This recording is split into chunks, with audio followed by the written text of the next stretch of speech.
Hi, I'm Donna. My boss terminated my contract in front of the entire office. No explanation, no warning. Just silence, and then applause for someone else. They called it restructuring. My family called it finally facing reality. But it wasn't just the job.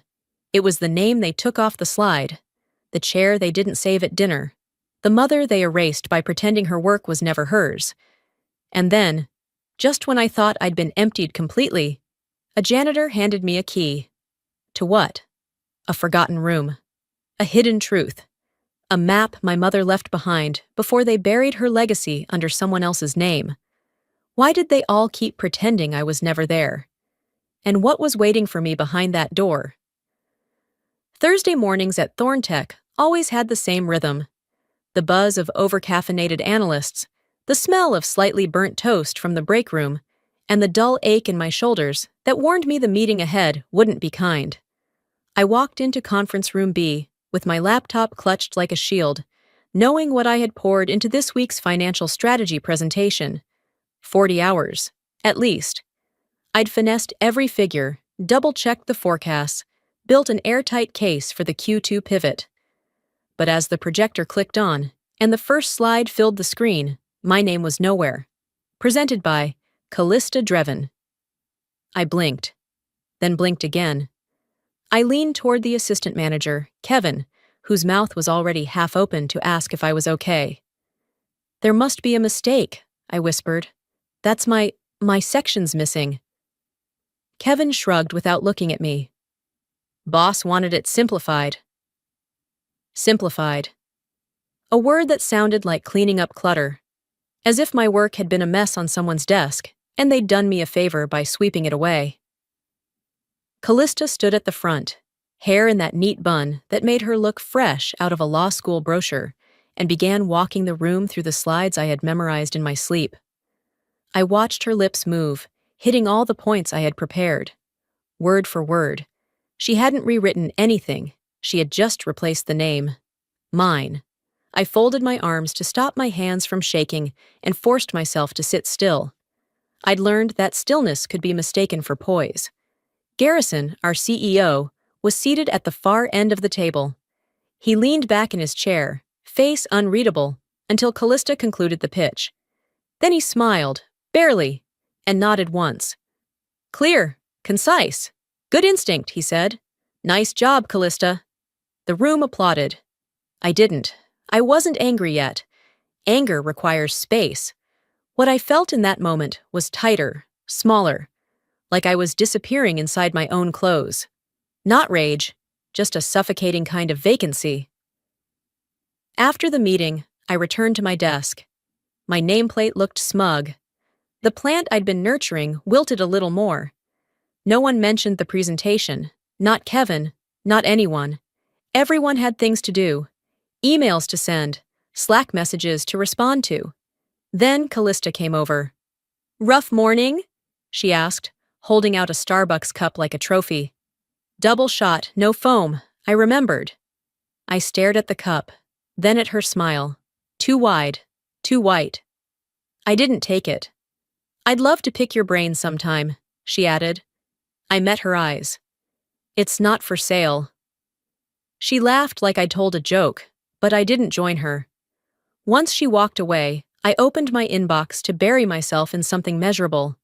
But my thoughts kept drifting. Not to today, but to a science fair in the 7th grade. I'd built a model of the solar system out of recycled metal. My teacher said it was brilliant. Callista sang a song from Annie and won a trophy. They told me I was clever, but she was captivating. That was the difference. I made things. She made impressions. At some point, they don't even need to push you aside. You step back by habit. It was past noon when the email came. Subject line, urgent, strategy deck, next week. I clicked it open.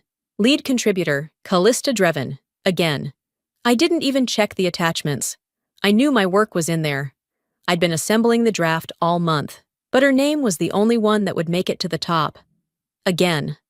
For a moment, I just stared at the screen. I didn't blink, didn't move, just let the familiar chill sink in. If you erase someone often enough, I whispered to myself, eventually they start to believe they were never there. It wasn't the food, it was the seating chart. By the time I stepped off the elevator into the rooftop ballroom, the room was already pulsing with low conversation and soft jazz. Warm lighting flickered across crystal glasses and gold-trimmed place cards. I scanned the tables, searching for mine. A young man in a black vest approached, holding a tablet. "Name, ma'am?" "Donna Gray," I said, smoothing the sleeve of my navy dress. He glanced at the screen, then hesitated, only a fraction of a second, but I noticed. "Right this way." He led me toward the rear of the room, past the donors, past the VPs, past the sea of polished hair and polished shoes. He stopped at a table tucked next to the kitchen doors, where a faint whiff of onions and dishwasher soap leaked out each time someone entered. I sat alone. The nearest guest was 2 tables away, a junior developer I barely recognized. My name card sat neatly beside a small candle that flickered as if embarrassed for me. Placement isn't just about space, it's about message. I watched Callista glide in minutes later, her gown just flashy enough to draw eyes, but still tasteful. She took the seat directly in front of the stage. Garrison greeted her with a hand on her shoulder, like a proud uncle, which I guess he technically was. At least when it was convenient. Dinner started with the usual speeches, numbers that didn't matter, projects I'd worked on being credited to departments, never individuals. Then Garrison stepped up to the mic. "Tonight, we celebrate the people who shape the future of Thorntech," he began. "And it's always refreshing when that future includes new, bold voices, people like Callista Drevin." Applause, smiles, camera flashes. He continued. "Her work in realigning our client strategy showed clarity, vision, and above all, initiative." I kept chewing, slowly.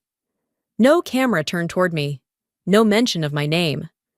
I wasn't expecting one anymore, but knowing they remembered to exclude you, that burns more than being forgotten. A man in a navy suit sat next to me, halfway through the entree. He glanced at my name card. "You with catering?"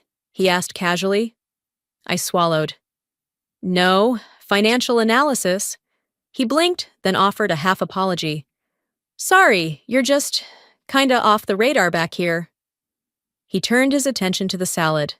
No more words exchanged. By dessert, I was numb to it. Or maybe just full.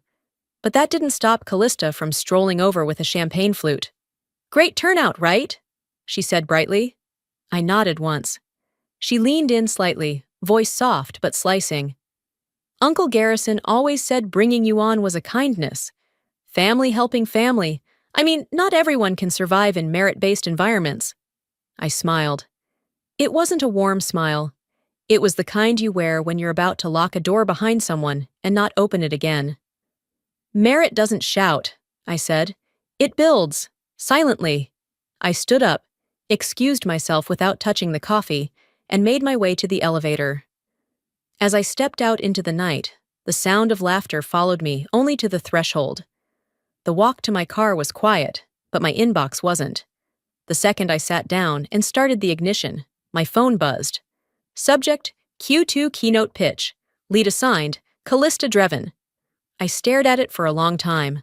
My hands were cold, my jaw tight. They didn't hire me out of pity. They just never intended to let me grow. The taste of steak lingered, but so did the bitterness. The hallway light flickered as I closed the door behind me. It wasn't the flicker that hurt. It was realizing no one cared to fix it. I hadn't planned on attending the family dinner that weekend. But something about being left out so publicly at the gala, then again by email, again by Callista, made the silence in my apartment feel sharper than usual. I guess I wanted to see if anyone in that house still saw me. The house looked exactly the same as I remembered. Same wind chimes by the porch, same yellow porch light buzzing overhead. As I walked up the steps, I could already hear Callista's voice drifting from the dining room, light and polished, like always. She was already seated when I stepped into the doorway, one hand curled around a glass of wine, the other animated in conversation. No one stood up. My uncle gave me a stiff nod. One aunt looked over her glasses at me and said, "We weren't sure if you'd still show your face after the company dinner." I gave a polite smile, ignored the empty seat that wasn't pulled out for me, and found my way to the one closest to the hallway. Not physically closest to the table, but out of the way. Like always, the roast was being passed around when I joined, and no one offered the plate. I reached for it myself. They talked shop. Or rather, they talked about Callista's shop, her growing portfolio, her new responsibilities, how Garrison was mentoring her personally. No one said my name, not once. "It's great," my cousin Dana offered, "that the company finally has a woman they can trust in leadership." I placed my fork down gently. "I worked there first," I said. 5 years. The silence that followed was jagged. My uncle cleared his throat. "Well, Garrison must have had his reasons." The way he said it, casual, dismissive, made it sound like my demotion, my erasure, was just smart business. Nothing personal, just merit, measured differently. Like I was a decimal point that didn't round up well enough. I wanted to scream. I didn't.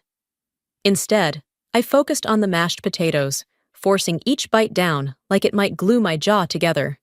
And then, without meaning to, a memory surfaced. A Christmas dinner years ago. I'd brought a handmade scrapbook of Mom's old art to share, each page carefully assembled. No one flipped through it, not even a glance. But when Callista sang Silent Night, they clapped like she'd won a Grammy. That wasn't the first dinner where silence ate with us. After dessert, I got up to help clear the plates.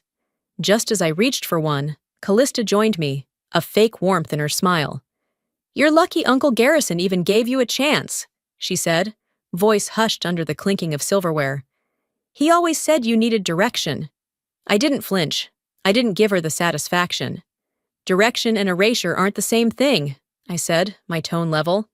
She blinked once, just once, before turning back to the table. I placed the last dish in the sink, rinsed my hands, and moved toward the front hall. I didn't say goodbye, didn't owe them that. But just as I reached for the doorknob, my uncle's voice rang out. "You've got to stop blaming people just because your mother couldn't handle reality either." That stopped me. I didn't turn around, didn't give him the moment. Instead, I let my eyes rest on the framed family photo above the hallway table, taken 2 years ago. Everyone was in it. Everyone but me. Sometimes the deepest betrayal isn't what's done to you, it's what's never acknowledged. The hallway light flickered behind me as I stepped out, but I didn't look back. By Monday, the cold from that night had turned into something sharper. Not sadness, clarity. The kind you get when you stop waiting for someone to open a door for you and realize you should have left the room a long time ago. I walked into Thorntech's glass lobby with a slow, measured pace. Early spring sunlight filtered through the windows, too clean for how I felt inside. The quarterly recognition board had gone up just outside the elevator. I stopped, out of habit. 5 names were listed in sleek corporate font. Every one of them linked to a project I'd either built or salvaged. My name wasn't there. 2 coworkers, chatting by the coffee station, glanced over. "Didn't Donna handle the beacon rollout?" one whispered. "I thought so," the other replied, "but maybe she's just assisting now." I didn't interrupt. I didn't need to. Their tone said enough. They want you quiet so they can rewrite the credits. Back at my desk, I clicked open my calendar and scheduled a one-on-one with my supervisor for later that afternoon. The request got declined. I sent another for the following morning. Declined again. When I finally caught him near the break room, he looked like I'd ambushed him. "Just wondering why I wasn't listed for Beacon or Lumicore," I said, keeping my voice calm. He sipped his coffee slowly. "Recognition isn't always about names. It's about culture." I stared at him. "Then why does it feel like I'm being erased from both?" He offered a tight-lipped smile. "Donna, this isn't personal. You're valuable to the team." I thanked him, walked away, and didn't believe a word of it. On my lunch break, I texted Maya. She'd been a friend in college, activist, outspoken, bold. Now she worked in HR at Thorntech, and I hoped some version of that fire still lived in her. We met at a coffee shop 2 blocks down. She waved when I walked in, already halfway through her latte. "You look tired," she said. "Recognition's exhausting." She laughed softly, more out of politeness than agreement. I told her everything: Callista's rise, the stolen credit, Garrison's favoritism, the way I kept being positioned as the shadow in every room. When I finished, she exhaled slowly and looked around before speaking. "Look," she said, "I'm not saying you're wrong, but Garrison doesn't take pushback well, and to be honest, you weren't his first pick." I blinked. "Excuse me?"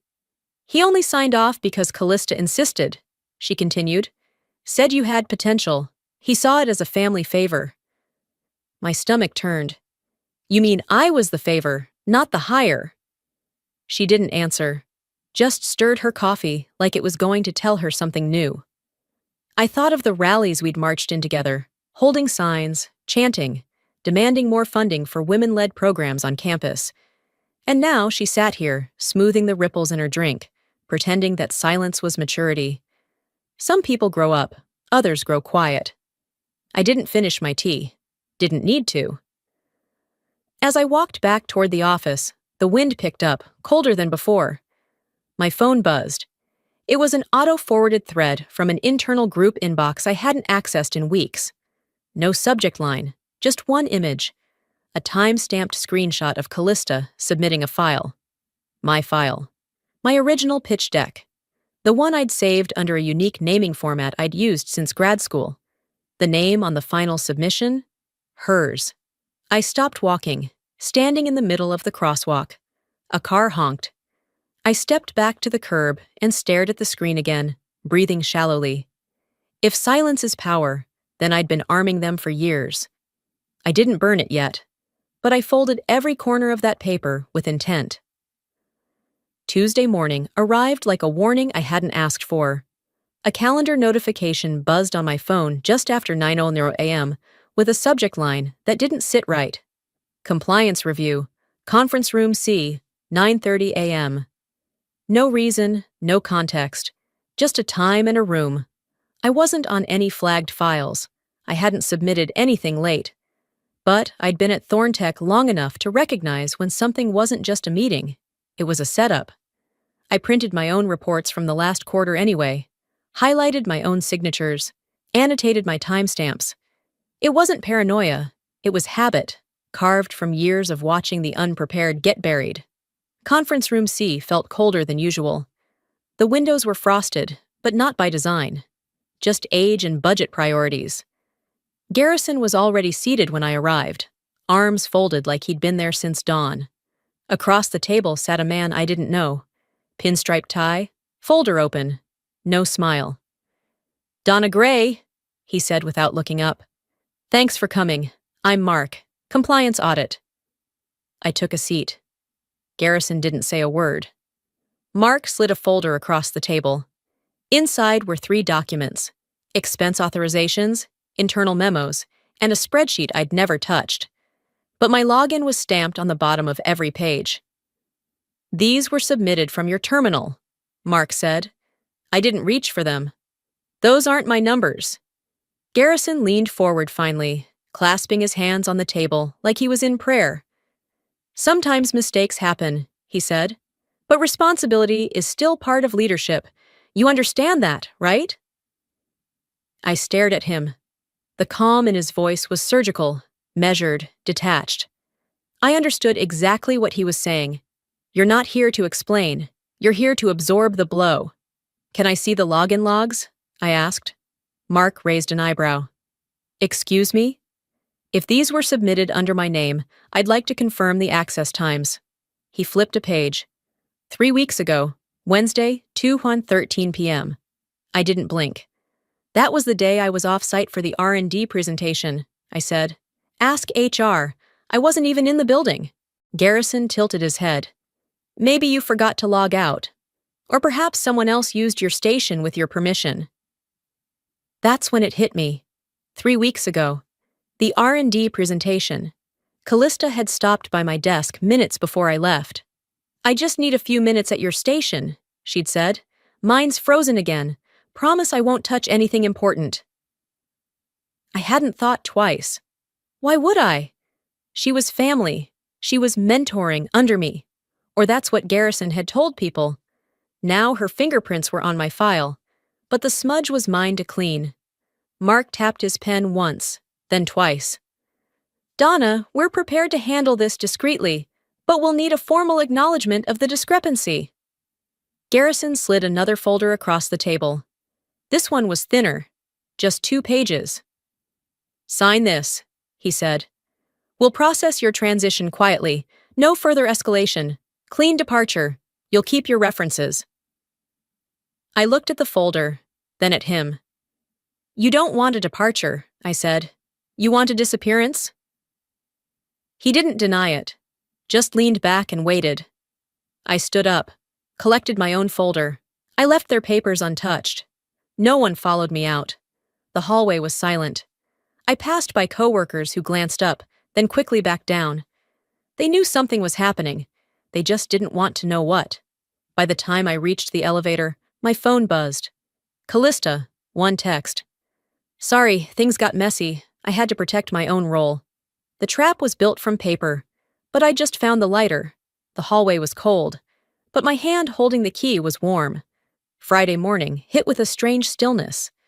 No one at Thorntech had spoken to me since the audit meeting, except in passing, through tight-lipped nods or sudden detours into other hallways. I could feel the quiet preparing itself. Something was coming, and everyone already knew. The quarterly all-hands meeting was scheduled for 10:00 a.m. in the main auditorium. Mandatory attendance, mandatory silence. I arrived early, out of habit more than obligation. Rows of seats lined the glass-walled room, morning light bouncing off the polished floor. People filtered in slowly, clumping in pairs and trios, voices low and safe. I sat toward the back, not because I wanted to hide, but because I refused to perform. Garrison entered 10 minutes late, flanked by 2 HR officers. He wore a smile that didn't meet his eyes. The room hushed. The air thickened. We've made great progress this quarter, he began, voice smooth, almost casual. And with growth comes restructuring, realigning our goals with talent. These changes aren't easy, but they're necessary. I didn't blink. I didn't move. And so, he continued, we want to thank Donna Gray for her contributions. Today will be her final day with Thorntech. That was it. No reasoning, no transition plan. Just that one sentence, dropped like a stone in the middle of a pond. A few gasps, some murmured confusion, but no one turned toward me. They looked down, into coffee cups, at their phones, at anything but me. I stood, straightened my blazer, picked up my notepad, walked out without a single backward glance. If this was how they ended people, I wouldn't give them a performance. Back at my desk, a cardboard box was already waiting. A neat stack of my things had been packed, poorly, impersonally. A HR rep hovered nearby, offering nothing but an awkward half-smile. I added one item myself, a ceramic paperweight from my mother's studio. Cracked at the base, but still heavy, still real. No goodbyes, no last looks, just the quiet shuffle of others pretending I wasn't there. As I passed the rows of desks, I caught a glimpse of myself in the glass panels. I looked steady, but inside, a part of me was unraveling, thread by thread. At the end of the corridor, near the elevators, I heard it. Miss Donna, I turned. Alban Reyes, the janitor, stood next to his cart. His gray shirt was ironed sharp. His eyes met mine with a calm I hadn't felt all week. He reached into his pocket and handed me a small brass key. It hung from a frayed piece of twine, slightly tarnished, but warm in my palm. It's time, he said quietly. 41-28. South Magnolia. She would have wanted you to see it. I stared at him, unsure. Who? Your mother, Eleanor. I never sold the place. Been waiting for the right reason. Before I could ask more, he nodded once and pushed his cart down the hall. That night, I sat on the floor of my apartment. The lights were off, the TV silent. The only sound was the hum of the refrigerator. I held the key in my hand, not as a symbol, not as a mystery, just as something that hadn't been taken from me. They thought they ended me in front of everyone, but someone just opened a door. Sunday morning came with a slow grayness that matched the way my body moved. I hadn't slept much. My dreams were fragmented, half memory, half warning. Still, something in me stirred as I stood in front of the address Albin had whispered 2 days ago, 428 South Magnolia. It was a modest one-story house, worn but intact. A cracked blue door, a sagging mailbox, ivy creeping up the side. It didn't look like much, but I didn't come for curb appeal. I came because it was mine, without ever having been given. I held the brass key in my hand for a long moment before sliding it into the lock. It turned with a soft click. Not stubborn, not stuck. Just waiting. The inside smelled of dust and linseed oil, the kind of scent that clung to old studios, where walls had absorbed every sigh, every burst of frustration, every moment of silent creation. Sunlight streamed through a cracked window, casting a patch of warmth on the floor. I didn't say a word as I stepped inside. My fingers grazed over a worn table, brushes stiff with dried paint, glass jars holding colors long since crusted over. The air held still, but the place pulsed with something old and alive. The studio wasn't big, but every corner told me this was where my mother had poured herself out. In the corner, under a small workbench, I found a drawer with a rusted handle. Inside, a box labeled in my mother's handwriting, "For Donna, when she's ready." I sat on the floor and opened it. There was a letter, yellowed edges, written in careful cursive, hers. I knew the shape of those letters better than my own. If you're reading this, it means life knocked you down hard enough to come back to where it all began. I ran my fingers over the words. I know how this world can twist your heart into silence, how it teaches women like us to shrink our brilliance down to palatable shadows. Don't let them. Don't ever let them. My chest tightened, not from sadness, but recognition. This world was never kind to women like us, but don't let them turn your light into apology. I folded the letter back and held it against my heart. Around me were things I hadn't seen since childhood. Sketchbooks I thought were lost, scraps of fabric from dresses we never finished. I opened one book, and there it was. A sketch I'd done at 11 of a birdcage broken in half, wings soaring above. Taped to the edge of the mirror was a Polaroid. Mom, young and wild-eyed, with paint smudged across her cheek and her hand mid-stroke across a canvas. On the back of the photo, "They don't have to believe in you, only you do." I leaned against the leg of the old drafting table and exhaled. Not a sigh, a decision. I opened the studio windows. The wind carried the scent of old wood and possibility. I pulled the cover off an easel, hers. I adjusted the angle, ran my palm across the worn groove where her fingers once rested. I didn't paint, not yet. I just stood in the light and let myself remember. They took my job, my title, my seat at the table. But not this. This was never theirs to take. As I was cleaning out a lower shelf beneath the work table, my fingers brushed something taped underneath. I peeled it off carefully, a stack of envelopes, aged and labeled, one for each year, and one that stopped my breath.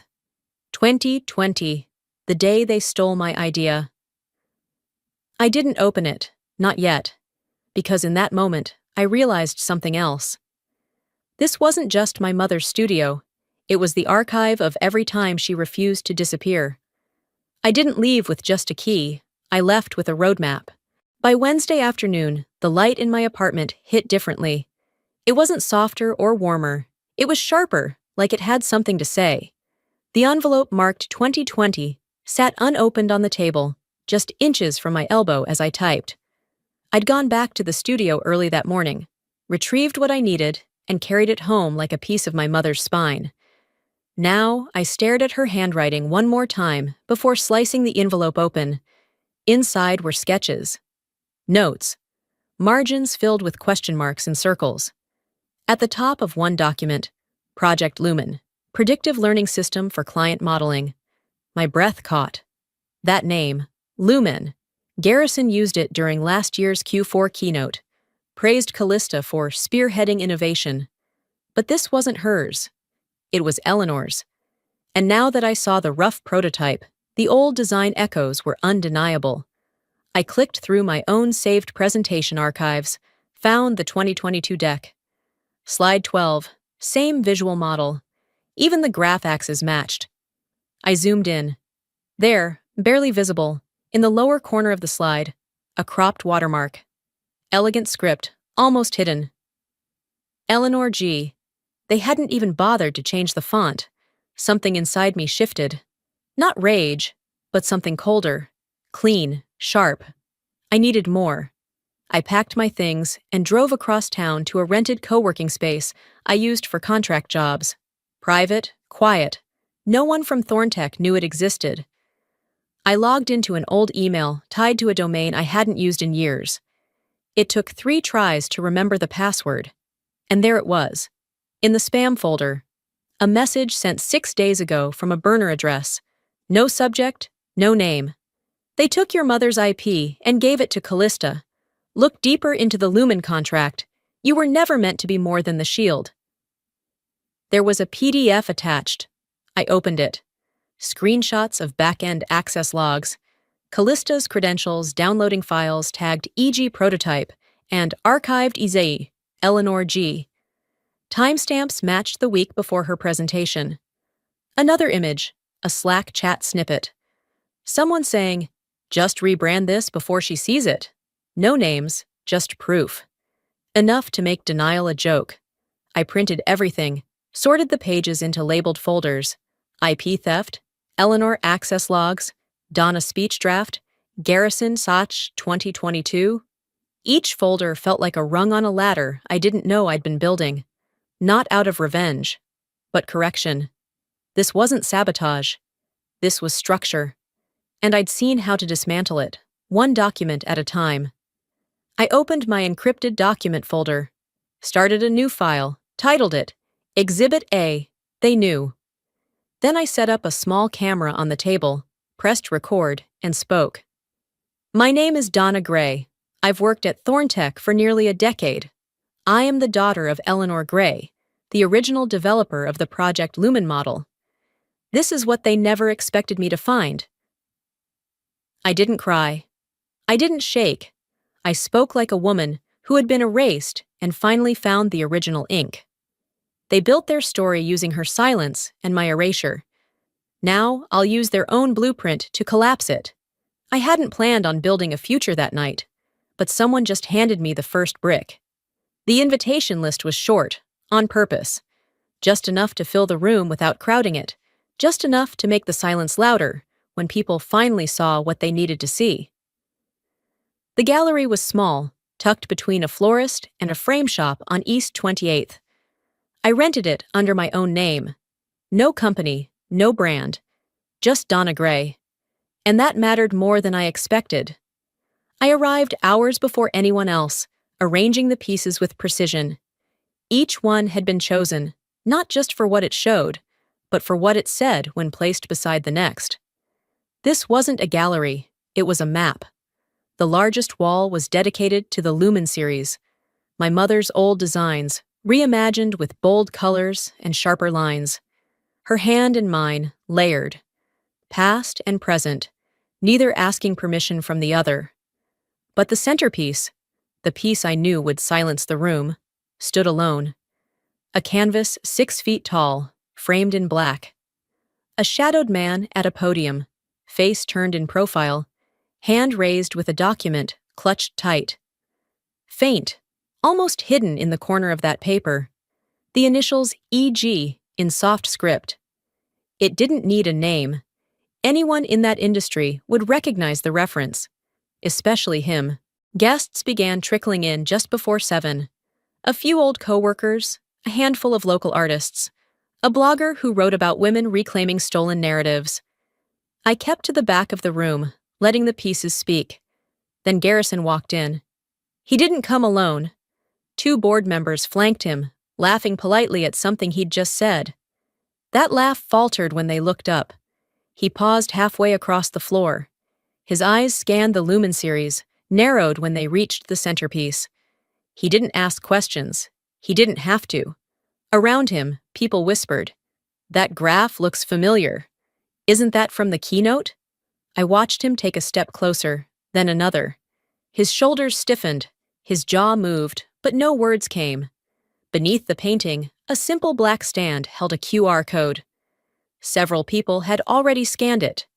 Their phones led them to a web page, private, unlisted, clean. On it, the original time-stamped design files, screenshots of Callista's access history, and a side-by-side comparison of my mother's work and the final Lumen release, all wrapped in a calm, measured voiceover. Mine. "We inherit many things," it began, "but theft should never be one of them." Garrison turned to leave, but before he could, I stepped into his periphery. "This is defamation," he said, quiet but sharp. I didn't blink.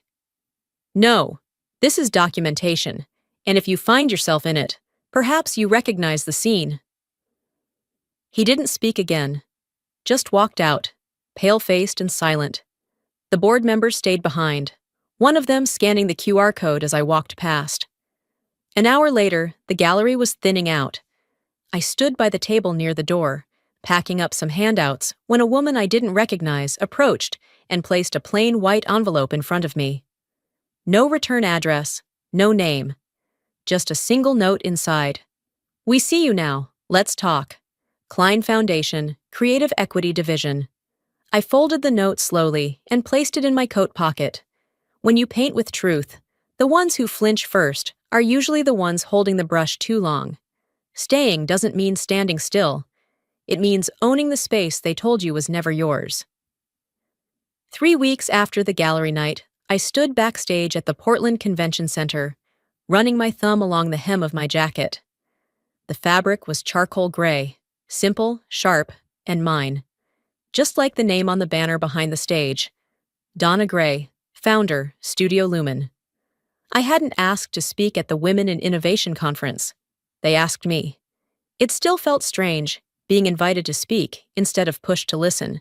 The kind of strange that made you stand straighter. Through the curtain, I could see the audience filling in. Rows of professionals, thinkers, artists, journalists. Somewhere among them, 5 rows back, Garrison Thorne had taken a seat. He didn't come as a guest of honor. No stage presence, just a name on the attendee list. He hadn't recognized mine at first, but when the screen lit up with the opening slide, a refined, evolved version of the predictive model stolen years ago, his posture changed. He leaned forward, focused, trying to piece together how something he thought he'd buried was now being shown to an auditorium full of strangers. I stepped onto the stage. The lights were warm, the mic adjusted to my height without a fuss. I wasn't nervous, not anymore. Not after everything they'd tried to strip from me. "Good afternoon," I said. "My name is Donna Gray. I'm here to talk about rebuilding, about what happens when silence stops being a strategy and starts being survival." I didn't name names. I didn't have to. I spoke of systems designed to ignore certain voices, of invisible labor, of the quiet thefts that never made headlines but shaped entire companies. I spoke of the cost of staying small to keep others comfortable. Then I paused. Let the room breathe. "Sometimes justice isn't a courtroom," I said. "It's a room full of people who finally know the full story." The silence that followed wasn't hesitation. It was recognition. Then the applause began, slow at first, then rising. From the stage, I could see Garrison still sitting, his face unreadable. A woman beside him leaned in and whispered something. I couldn't hear it, but I saw his jaw tighten. Then he stood and walked out. I didn't flinch. I didn't follow his gaze. I stayed. After the session, people lined up to shake my hand. They thanked me for naming what they'd lived through. One woman said, It wasn't just a speech, it was a mirror. And then, a man in a blazer and wire-rimmed glasses stepped forward. He introduced himself as an acquisitions editor at a publishing house. "We'd love to talk to you about a book," he said. "Something that captures your experience, the rebuild, the loss, the light you created out of it." I didn't answer right away. My eyes drifted toward the seats, to where Garrison had been. His chair was empty now, but I was still there. He left the room. But this time, I'm the one who stays. The story wasn't over, but the silence had finally ended. 2 weeks had passed since the conference, but the echo of that applause still hummed somewhere inside me. Not because of pride, though I had earned some, but because it marked the first time I'd spoken and been heard without interruption, without someone else taking credit for the sentence before I could finish it. That morning, the studio smelled of citrus cleaner and possibility. We'd repainted last week. A soft dove gray now covered the walls, interrupted only by long wooden shelves filled with jars of pastels, rows of watercolors, and clean stacks of sketch pads waiting to be opened. I arrived early, unlocking the front door before the sun fully stretched across the sidewalk. The hand-painted sign I hung read simply, "The Eleanor Gray Center for Creative Futures Free Access Studio for Girls." It was the kind of name that sounded official, the kind I never thought I'd be able to place next to mine and believe it belonged. Inside, I made my way to the shelf we'd labeled Eleanor's Archive. A small photo of her rested there, tucked between one of her final sketchbooks and the last palette she ever used. It didn't need to be flashy. It just needed to exist. I took a moment at the door, adjusting the wooden welcome sign slightly, before stepping aside as the first visitors arrived. 2 neighborhood mothers walked in slowly, their daughters clinging shyly to their sides. One little girl, no older than 9, made a beeline toward the back wall, where I had hung one of my newest paintings. It was titled "The One They Overlooked." A simple piece, bold brush strokes, a single empty chair surrounded by blurred outlines. She stood in front of it, silent, then turned to me. "Did you paint this?" she asked, tilting her head. "I did," I said, smiling, "and so can you." She smiled back, small but sure, and wandered to the nearest table, where a tray of colored pencils waited. That moment, tiny and quiet, felt more permanent than anything I'd printed on a resume. A few minutes later, Alban walked in, carrying a small box. His posture was still straight, still proud in the way most people don't bother with anymore. I offered him coffee, but he waved it off and handed me the box. Inside was the original key. "I figured you might want to hang it up," he said. I looked at the brass key resting on the felt lining, the same one he'd handed me in the hallway, when everything felt like it was ending. "Your mother wouldn't have asked for this," he said, voice soft, "but she would have hoped." I nodded. "Hope only works if someone opens the door. You gave me the key, I'm just passing it on." He placed a hand gently on my shoulder, then stepped aside as more guests arrived. Later that afternoon, after the kids left with drawings in hand and smudges on their cheeks, I sat by the window alone. Sunlight streamed through the glass, touching the new floorboards. I thought about Garrison for the first time in days.